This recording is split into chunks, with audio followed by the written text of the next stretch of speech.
Now, London's Court of Appeal has ruled that the UK government's plan to send asylum seekers to Rwanda is unlawful. 2 of the 3 judges have ruled that Rwanda is not a safe third world country.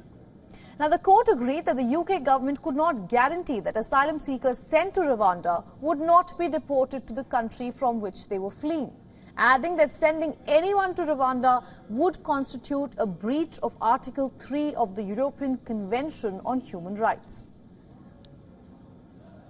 The deficiencies in the asylum system in Rwanda are such that there are substantial grounds for believing that there is a real risk that persons sent to Rwanda will be returned to their home countries where they faced persecution or other inhumane treatment when in fact they have a good claim for asylum. In that sense, Rwanda is not a safe third country. The court is unanimous in accepting that the assurances given by the Rwandan government were made in good faith and were intended to address any defects in the asylum process. However, the majority believes that the evidence does not establish that the necessary changes had by then been reliably effected, or would have been at the time of the proposed removals. Now, this ruling comes as a major setback for Prime Minister Rishi Sunak, who had made it one of his major priorities. Now, what's the Rwanda plan? Last year, the British government struck a deal under which it plans to send tens of thousands of asylum seekers to East African country of Rwanda. A year ago, the first planned deportation flight was blocked in a last-minute ruling by European Court of Human Rights. In December, High Court ruled the policy as lawful. But the decision is now being challenged by asylum seekers from several countries along with human rights organizations. Just earlier, Home Secretary Suella Braverman released the cost of sending asylum seekers to Rwanda. The UK government has estimated that the cost of sending one person could be as high as $215,000. Braverman said that unless action is taken, the cost of housing asylum seekers will rise to around $14 billion a year, which currently stands somewhere near $4.5 billion. Now, reacting to the UK court's decision, the Rwanda government has said it remained committed to a British plan to send asylum seekers to the African country, despite a ruling by the UK's Court of Appeal that the scheme has been deemed as unlawful.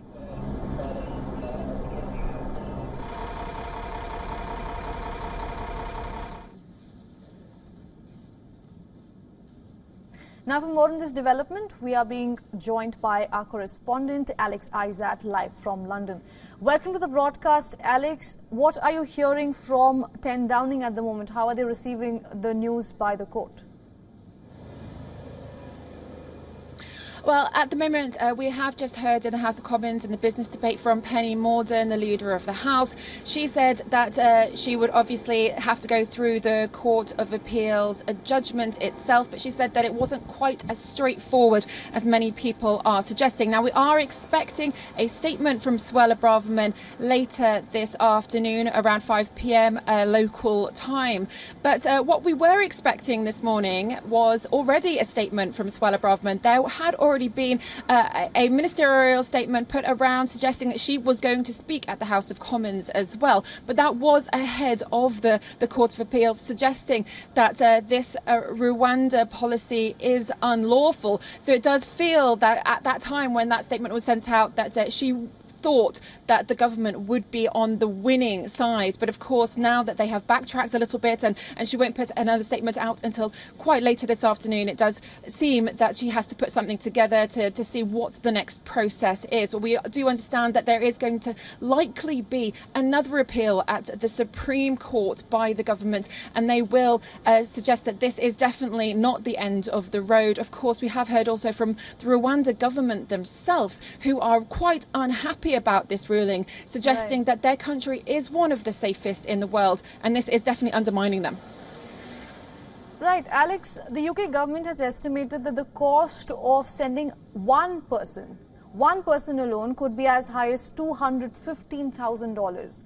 Now, this comes at a time when UK's financial status is not looking well. But let's keep that aside for a moment. I want to ask you, what is in this for Rwanda?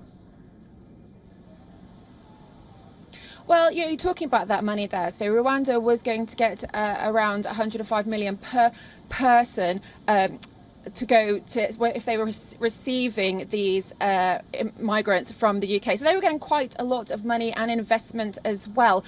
So they were looking to ensure that their country was also potentially going to be doing trade in the future. So the economic benefits that Rwanda would have seen, and that may have then expanded out to other East African countries as well.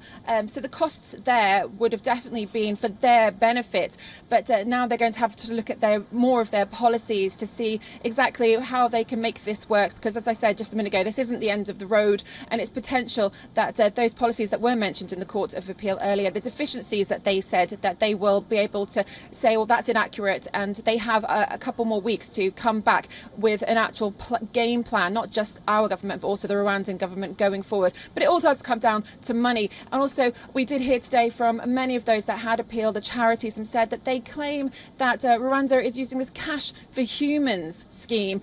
But of course, that is what the appeal was stating, that it's not fair that people are being given away at a cost, and who knows what will happen to them after. So the Court of Appeal did say that it's not about the policy itself, about the merits of sending them to Rwanda.